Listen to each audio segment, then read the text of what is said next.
Hey guys, and welcome back to How to Guide. In this video, we're gonna look at how to access the notification settings in Upwork. Now let's begin. Well, right here is the interface of Upwork. As you can see, I have already logged in. In case you have not, do log in right now. What we want to do is simply access the notification settings. To do that, simply go to your profile. At the top right, you'll see your profile picture, that's Profile and Accounts. Simply click on it. Then something like this will open up.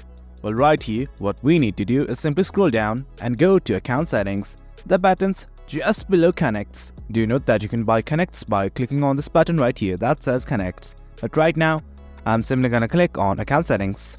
This right here is the page that is of settings. Just scroll down on the left hand side, and at the very bottom, you'll see something like Notification Settings.